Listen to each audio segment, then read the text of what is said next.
Hey, welcome to our episode of Chad's Beer Reviews with a special guest, Mike versus Beer. What's going on, man? I'm doing great, Chad. Thanks for the invitation and for hosting this. Excited to be here. You're in Michigan. I'm in Florida. It's hard to find beers that we can both get, so we went pretty mainstream tonight. Landshark Lager. Fins up. It's quite a coincidence because I just posted my short of this beer review. I reviewed this in 2011, March 24th, 2011. So I haven't had this beer in 13 years. So let's see if it's any better or worse than I remember. Sounds good. I like it. That's pretty fizzy. Right. Now I do an aggressive Mosher pour. 100% the whole thing right down the middle. And I have a pretty large, I got a Viking horn that I drink out of. Yeah, that's pretty cool. My son made this for me for my 50th birthday, and he had it fully poured. Well, we'll save that for the podcast. How about that? But yeah. I love the Mosher pour, and I use that as a part of my quality of beer criteria, is how long that head retention will stay there. Like if it's less than 7 minutes, it's garbage, pretty much. It doesn't mean that I won't drink it, but let's say it's not garbage. Let's say a beer that will hold for 7 minutes is a high quality, good example of an excellent brewing process. Yeah, it also depends on the style though too, because like if it's a sour, like those aren't going to hold a head, or they got like peanut butter, something like that. I like the Randy. I know you're talking about the Randy Mosher pour. I prefer that for like dark beer because like it gives them like more creamy texture. But for like lagers like this, I kind of like them crisp. So you want to start with aroma or appearance? You're still sizzling down. Well, yeah, but still, I got the.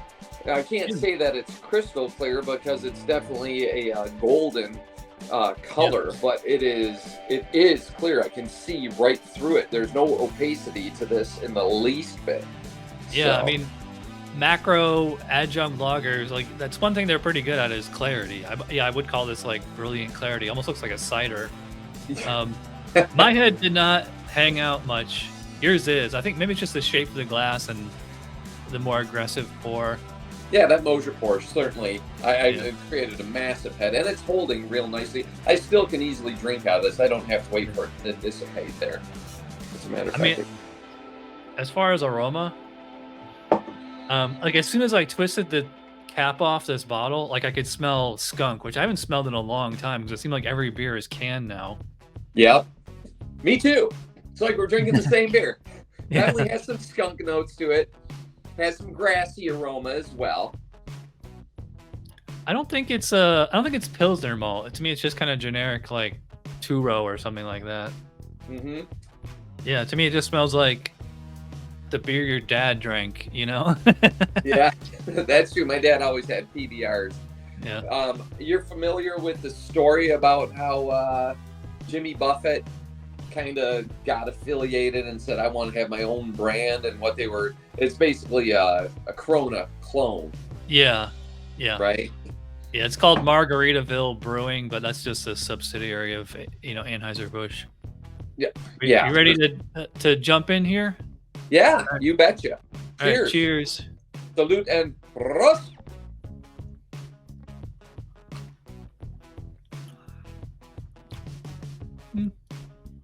It's much lighter than I thought it was going to be. Oh, light, crisp. It is refreshing. In spite of the aroma, there's a time and place for every beer, right? And being the flagship of Margaritaville, of course, this is perfect. This is a beach beer. Like, if I'm sitting on a beach, I don't want an 11% stout or a heavy IPA. Yeah. This is what I want. It's the quality doesn't matter. It's the mood and the feel, right? Yeah, I would say it has like this kind of like breakfast cereal kind of flavor to it. It's not. I'm not getting like green apple or cardboard, or it's not oily. You ever had like fizzy old beers that are like oily? I'd say it's pretty clean. Like sometimes like beers are so skunky you can actually taste the skunk, but I'm not getting that on this one. Yeah, no, I picked that up specifically with Heineken, big time, but I'm not picking it up here. Mm-hmm. Everything that you just mentioned, I'd agree with. There's no strong prevailing aftertaste that makes it have any sort of unpleasant experience. It's really nice, actually, for a cheap gas station beer. There's no shame in having this in your fridge. Yeah. I think that this one is, like you said, it's a Corona clone. So I think like most people are probably sucking this straight from the bottle with the lime in there. Oh, yeah. Mm-hmm. It's different if you're actually drinking it unadulterated. Yeah, that's true. And when you can pick up the aroma while you're drawing it into your mouth, through your nose, swallow out your mouth, right? Mm-hmm. It's nice. I would call it is lightly sweet. I mean, yeah, it's like it's lightly sweet. Mm-hmm. Light years away from cloying. Finish is pretty clean. Mm-hmm. I get like no hop on here at all though, which is fine. That's yeah. I pick up just a very slight amount of, let's say, of that kind of like a herbal hop bite, very slight. Like a noble hop, or right? Probably a noble. And admittedly, I'm not a certified cicerone, so I'm not able to pick out the specific strains like you are. You're much more adept and qualified to do that. So I give more of the high-level, overarching reviews myself. Yeah. How would you describe the mouthfeel and body and all that? I'd say the mouthfeel is pretty thin. It's a thin-bodied beer, not full-bodied whatsoever. I wouldn't even call it medium. How about you? Yeah, I agree. I was gonna say light body, but even though, like when we poured this and there was like tons of CO2 in there, and like you got that huge head, it's not like champagne effervescence or like I drink a lot of LaCroix or bubbly, you know, those sparkling waters. Like that's high carbonation. To me, this seems a little on the tepid side. So I'd probably say it's like light bodied and like moderate carbonation. I would say it's very smooth, and I would say it is refreshing while it's in the mouth.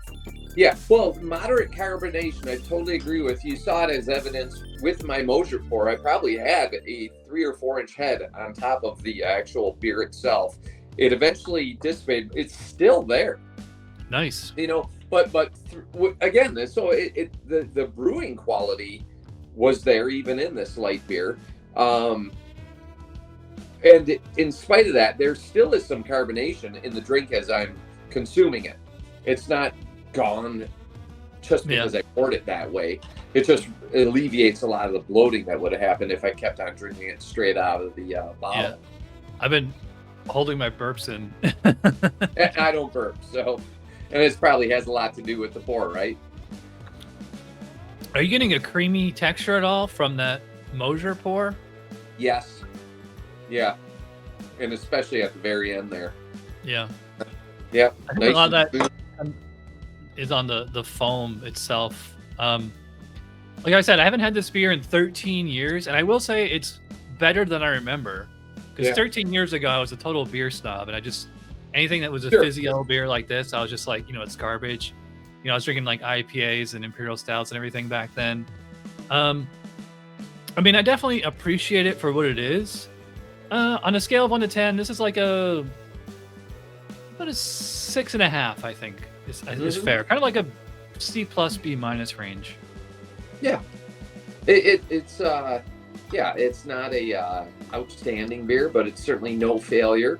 And if you're sitting on a beach playing frisbee or tossing a football with your friends or your dog, having a couple of these, you'd be very happy to have them. Yeah. And I will say, I wanted to point this out. Like, this actually has lacing. Yeah, I'm surprised. And that lacing, I finished the beer a while ago, and it's just sitting there. You know, it's a pretty good example of that being present. And I'm actually surprised at how much lacing there is on this, especially this very light beer, right? Yeah, a good clean glass and a aggressive pour will do that though.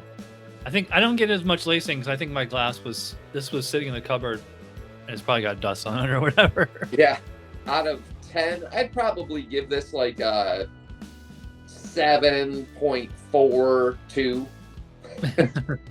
I go to hundreds. Yeah, it's really nitpicky. Yeah, it's again of this style of beer. Let's say my favorite, not that it's being reviewed, is Coors Banquet. I call it the style. Let's call it gas station beers. Yeah. I can go to any gas station, find a 6-pack of it, drive home, and have it without going out of my way for anything. And it's Coors Banquet again. I'm not going to score it in the 80s or in the 8s. It's in the 7s. Anything in the 6s and below, I tend to avoid. But I wouldn't avoid this one. That's why I put it in the 7, the below 75%, yeah, but above 70 for sure. We're going really long, so be sure to check out the podcast with Mike. I'll have a link in the description below. So thanks for doing this review of Landshark Lager, and I hope to see everybody in the podcast or download it and you can listen to it. All right, thanks a lot. Thanks for the invite again. Yep.